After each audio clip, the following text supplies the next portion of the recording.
మీకు ఏం సంబంధం?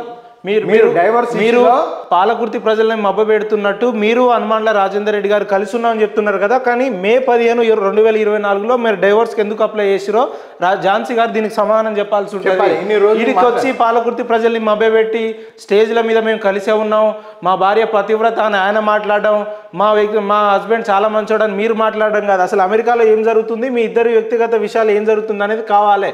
మీరు ప్రజల్లో ఉన్నారు, పబ్లిక్ డొమైన్లో ఉన్నారు కాబట్టి ప్రజలు అడుగుతారు, ప్రతి దానికి మీరు సమాధానం చెప్పి తీరాల్సిందే.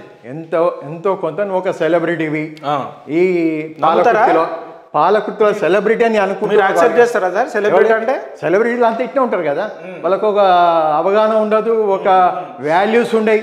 ఫస్ట్ నేను చెప్తున్నాను, నెక్స్ట్ ఎపిసోడ్లో నీ వాల్యూస్ ఏందో నేను చెప్పగలుగుతాను. ఓకే, నీ వాల్యూస్ ఏంటిది నాకు తెలుసు. అక్కడ కాలిఫోర్నియా డైవర్స్ అప్లై చేస్తే మరి ఎందుకు ఇక్కడికి స్టేజ్ మీదకి వచ్చి మేము కలిసే ఉన్నాం అది అని చెప్పి దీనికి ఆన్సర్ చెప్పాలి వాళ్ళు. ఇప్పుడు మనం చూపిస్తున్నాం కదా, నీ ఎవిడెన్స్ తోటి చూపిస్తున్నావు కాబట్టి ఈ ఎవిడెన్స్ ప్రకారం ఫైలింగ్ డేట్ మొత్తం క్లియర్ చూపించాను, నేను దాచుకోలేదు. ఒక్కసారి పాలకుర్తి ప్రజలందరూ కూడా దీన్ని చూడాల్సి వస్తుంది, దీన్ని గమనించాల్సి వస్తుంది. దయచేసి వీళ్ళు చేస్తున్న బూటకం ఏందనేది ఇక్కడ చూడండి. May 15, 2024 a family law support case was filed by Reddy Jhansi Lakshmi against Reddy హనుమాన్ల రాజేందర్ రెడ్డి అని చెప్పి ఇక్కడ ఉంది. సో ఇక్కడ కూడా ఎక్కడ హనుమాన్ల లేదు, ఝాన్సీ లక్ష్మి ఉంది. ఎక్కడ హనుమాన్ల అవును తను ఏదైతే పొద్దున్న లేస్తే సభల సమావేశాల మీద నేను పాలకుర్తి కోడల్ని గుర్తూరు కోడల్ని అని చెప్తా ఉన్నారో, మీ ఇంటి నీ పేరు ముంగటనే మీ ఇంటి పేరు పెట్టడానికి ఇష్టపడతలేరు పాలకుర్తి ప్రజలు, ఇది గమనించాలి. ఇప్పుడు నేను ఇంకొక మాట చెప్తున్నా ఝాన్సమ్మ, నువ్వు ఇప్పుడు ఈ డైవర్స్ కేసు అయిపోతే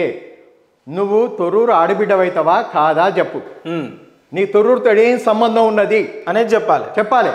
ఎందుకంటే నీకు అక్కడ సంబంధం లేదు అన్నప్పుడు నీకు హనుమాన్ల రాజేందర్తో నీకు ఎటువంటి సంబంధం లేదు, ఉండదు ఫ్యూచర్లో అనుకుంటే నీకు ఇక్కడ సంబంధం లేదు, అయిపోయింది. నీకు నీ చరిత్ర ఇక్కడ దీంతో క్లోజ్ చేసుకోవాలి, నువ్వు చేసుకొని లెక్క చూసుకొని వెళ్ళిపోవాల్సిందే. హనుమాన్ల ఝాన్సీ గారు లేదా లక్కిరెడ్డి ఝాన్సీ గారు లేదా శ్రీలం ఝాన్సీ గారు మీరు డిసైడ్ చేసుకోండి మీ ఇంటి పేరు ఏంటిది, ఏం పేరు అనేది.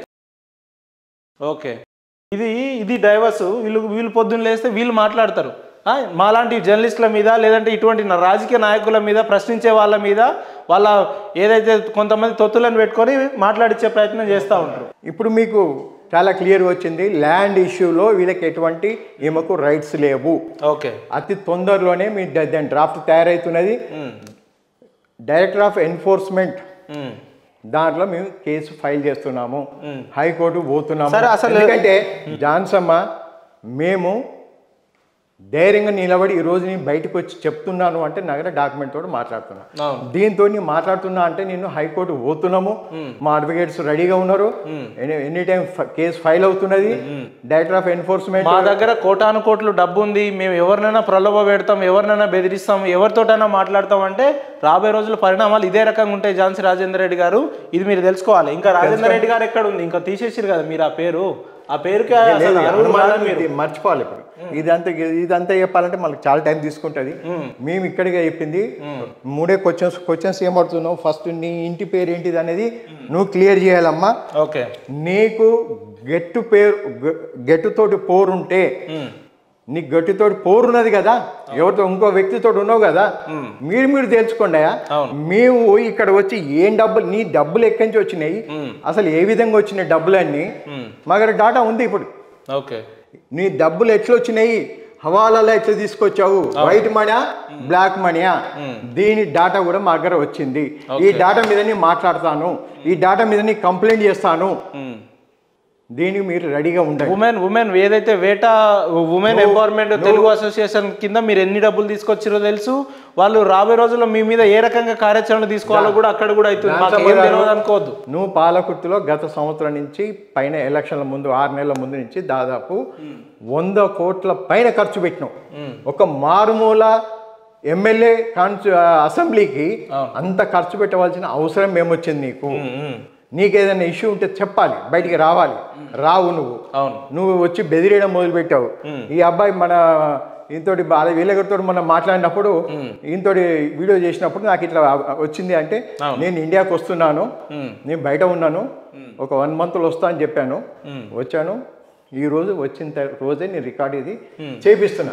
ఎందుకంటే నాకు దమ్మున్నది మాట్లాడేందుకు.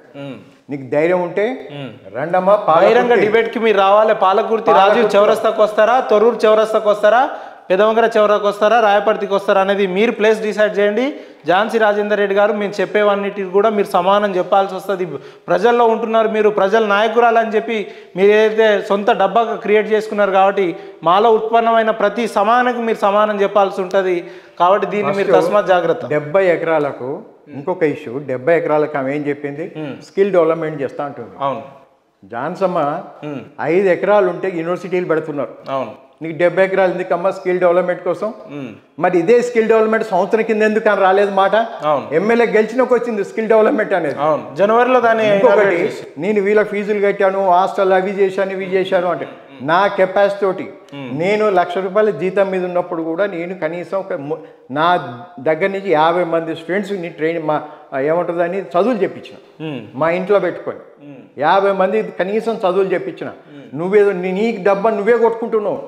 నీ డబ్బాల సౌండ్ లేదు, డబ్బా ఉత్తే గడగడగడ అని వస్తుంది తప్ప అలా గలగల లేదు, ఉత్త డబ్బా ఊగుతుంది. అది నువ్వు అర్థం చేసుకోవాలి. జాన్సమ్మ, నీ ఇంటి పేరు మాట్లాడింది కదా, నాకు కూడా సిగ్గు అనిపిస్తుంది నీ ఇంటి పేరు చెప్పాలంటే కూడా. ఓకే, ఒకటి.